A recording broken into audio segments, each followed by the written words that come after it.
Let me ask you something very important. If you cannot navigate a Linux server or read logs properly on a Linux server or search inside the files or understand system output, can you ever become a DevOps engineer? The answer is no. Because in real DevOps environments, you don't use mouse clicks, you don't depend on GUI tools, you work inside Linux terminals every single day. So in today's video, we will master Linux navigation, file viewing, and search commands with real DevOps use cases and production level understanding. So today, we will see the commands which will help you to use for the navigation, then logs read, search inside files, and system output. These four categories commands we will cover today. Okay, so welcome back to Tech Mastery with Raj. We are continuing our DevOps beginner to advanced series. So far we have learned what is DevOps, what is SDLC, what is the difference between SDLC and DevOps, what is Linux basics, why Linux is important for the DevOps engineer. We have also seen some file management commands like mkdir for the creating directory, touch command to create the file, cp for copy file, mv, then rm, moving file, removing file, and some basic terminal usage we have seen in our previous video. Now we will go one level deeper, real Linux usage in the production environment.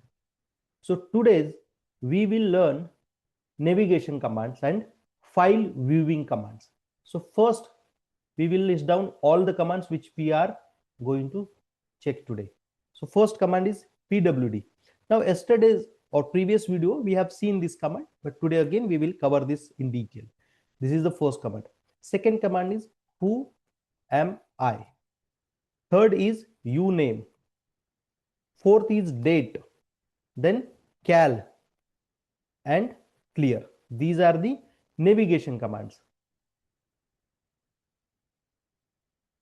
Only these commands we will check today, and then we will see some file viewing commands also, like head command, tail command, less, more, and wc. Only these commands we will see in today's video. Okay, so what is pwd? Pwd is print working directory. So what it does, it shows you the full path of your current directory. So, and syntax is simple, you just need to type pwd and enter. It will show you your working directory. Okay, let's do some hands-on as well.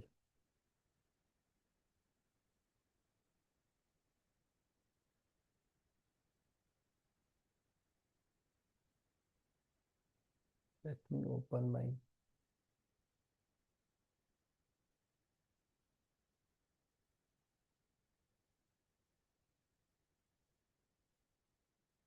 terminal where I have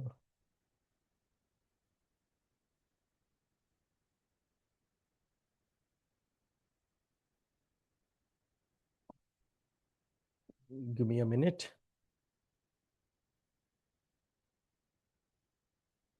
Okay, so can you see this is my terminal where I have, so what I have done, I don't have any Linux system, so I have configured one EC2 machine on AWS, and I have connected to that EC2 Linux machine using the Cloud Shell. When we start AWS series, we will cover this AWS EC2 machine, how to create machines and all. But now our topic is Linux command, so we will stick to our topic.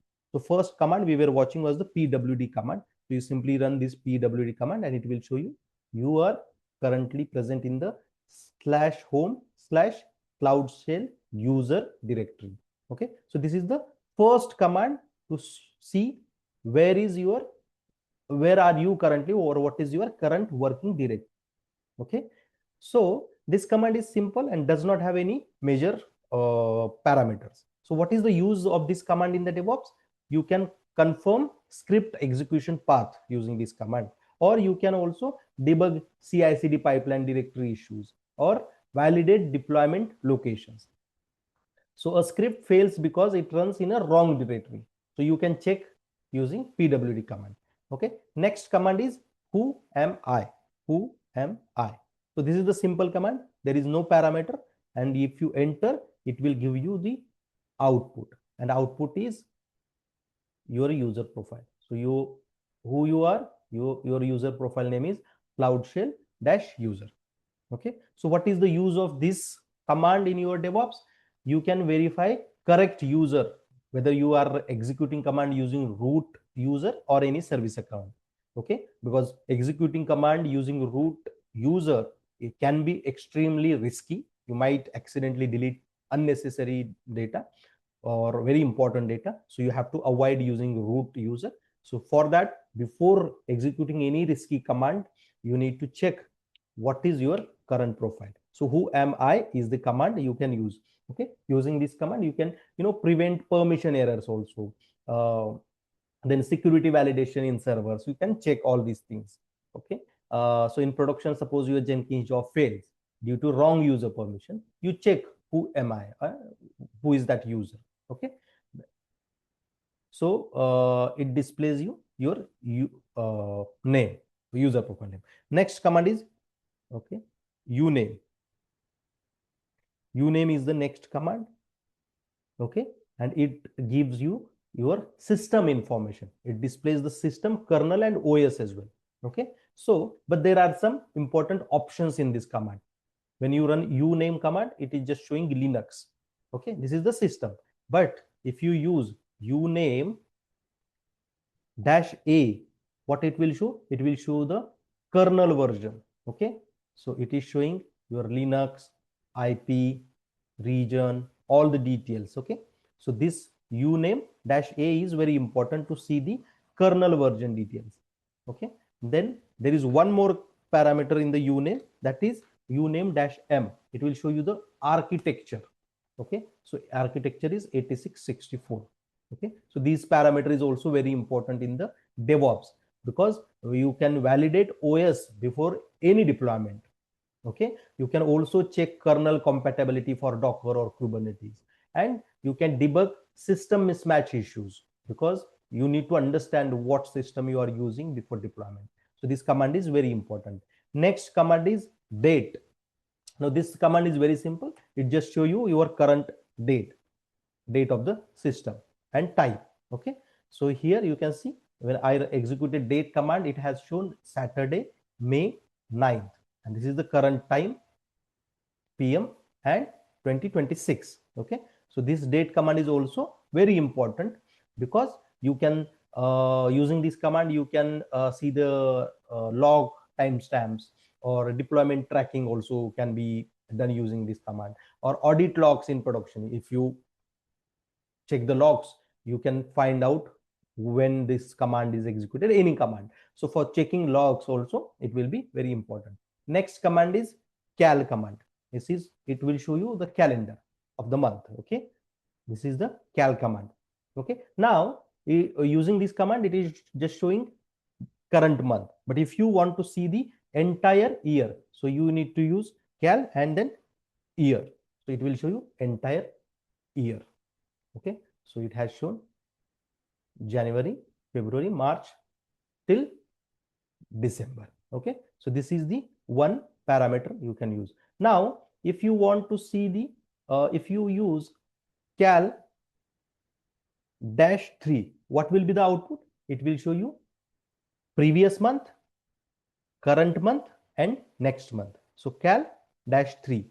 Okay, so you can use this command to see the previous month, current month, and next month.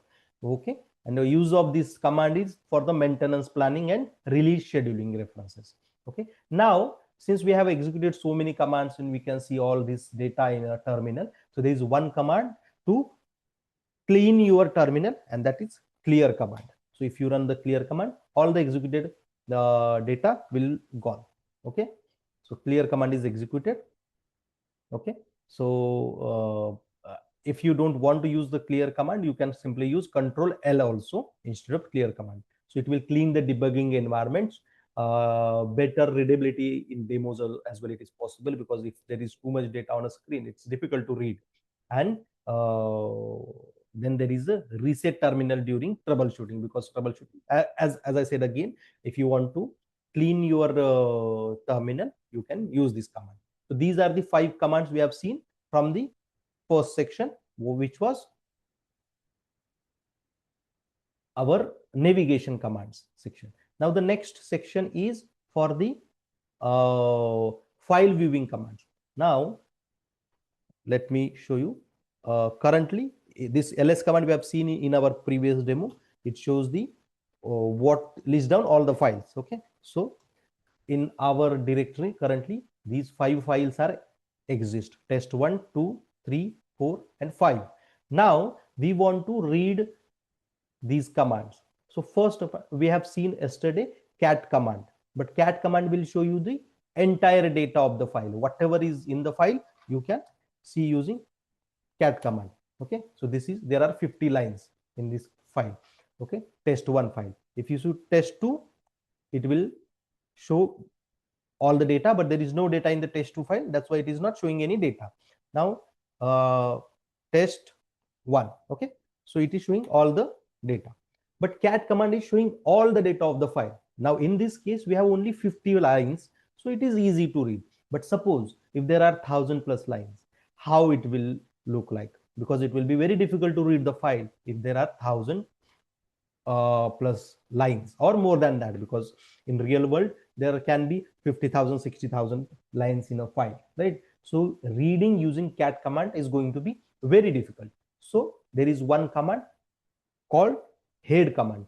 Now head command shows the, if you use the head command, head and test 1, it will show the first 10 lines of the file. So in our file we have 50 lines, it is showing only 10 lines. So there is no option test and head and the file name. It is showing 10 lines. But if you use head dash n and then you give how many lines you want to read or you want to see, so number of that lines, and then test 1, so it will show you 20 lines now. Okay, so n for number. So head command is to read the file, n is number of lines, and you have given the 20 number, and then file name. It will show 20 lines of the file. Okay, this is the first parameter of this command. Now there is one more parameter of this file, this head dash c, and then you give 100 and then test 1. So 100, you can give any number. What it will show? It will show the bytes. Okay, so 100 bytes, first 100 bytes of the file. So only these 2 lines has the 100 bytes. Okay, so what is the use of this command in the DevOps? You can validate configuration files, because the configuration file, if it has a huge data, you can see only first 20 lines, 30 lines, whatever you want to see, number of lines. Or if you want to see particular byte size, you can see the byte size as well using the dash c option. So dash n is to see the numbers, number of lines, dash c is to see the number of bytes, and by default it shows first 10 lines. Now the next command is tail command. Now what is the tail command? Tail, you know, tail is the, it will show the last part of the file. Okay, so in our file we have 50 lines, we want to see the last bottom, so it will show the last 10 lines. So it is showing, see, from line 41 to line 50 using the tail command. Okay, so tail command is to see the bottom of the file. Okay, so by default it shows 10 records. Now similarly you can give the number here 20 and test 1, so it will show the last 20 lines. So you can see from here we have executed line 31 to line 50 has been shown here. Now there is one more parameter which is very important. Let me clear my screen first. Okay, so tail dash F and test 1. So now it is showing 10 lines, but you might see there is terminal is not now accepting further lines. Okay, so it is to see the live data. So if file is being updated, you can see the live data. Okay, but there is no way to go back. So in the production log monitoring, if the log is being generated, you can use this command and it will show the latest data. Okay, so file is being updated regularly and it will keep on showing. So in that case, you can use it. Or real-time debugging also, you can use this command, or CI/CD pipeline logs, because these pipelines are executing, pipelines are running, and the log is being generated. So that log will show here in the bottom, because updated file will get updated regularly. So the data will be added in the bottom. That bottom will show here using the tail command dash F option. Okay. Now how to go back? So you simply use Control C and you will go back to the terminal. Now the next command is very important. This is very advanced command, is less command. What it does, it will interactive file viewer for large files. Okay, so in suppose in your file there are 50,000 records. In that case, you can use this command. Okay, less and then test 1. So file name, you give the file name. Okay, it will show the 25 lines by default. Okay, and then enter. 26th line will show, then again enter 27th line, enter, keep on entering, and it will keep on showing the next line. Okay, so there are 50 lines, end. Okay, so how to go out of this file? Simply press Q, it will come out. Okay, there are some important parameters here which we need to see. One is the enter space and it will go to the next page. Okay, so now if you run this command again and if you go bottom and if you want to go back, so simply press B. B is to see the previous page. Okay, now G is the option to show the top of the file. Okay, so if you press G, it is showing the top. You can see here line 1 is being showed here. Then capital G is to end of the file. Okay, capital G is to end of the file, and N option is there to next match. Okay, so we will see this in later. Okay, now I will come out of this command. So this is the next command, which is very important in this file. There are some options with this command, less dash N and then test 1. Okay, so it will show the number of lines as well. Okay, so this command is very important in the DevOps use. It will show the log analysis, Kubernetes logs, Jenkins log, so you can see the data of the file in detail. Okay, this command is very important because if you have 10,000 plus lines or 1 GB plus file, it will show the data. And the last command we will see is the more.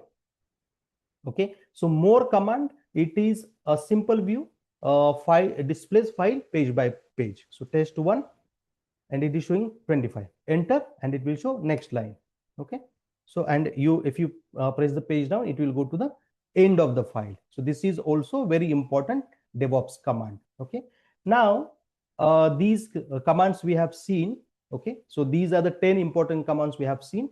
So today we have learned this Linux navigation command, file viewing command, real DevOps usage scenarios, and practical troubleshooting concepts. So next video we will create the monitoring and troubleshooting commands used in the real production system. Okay, so if you are learning DevOps from the scratch, please like, subscribe to Tech Mastery with Raj, stay consistent with the series, and we are building beginner to DevOps engineer, cloud engineer concepts. Okay, so thank you so much.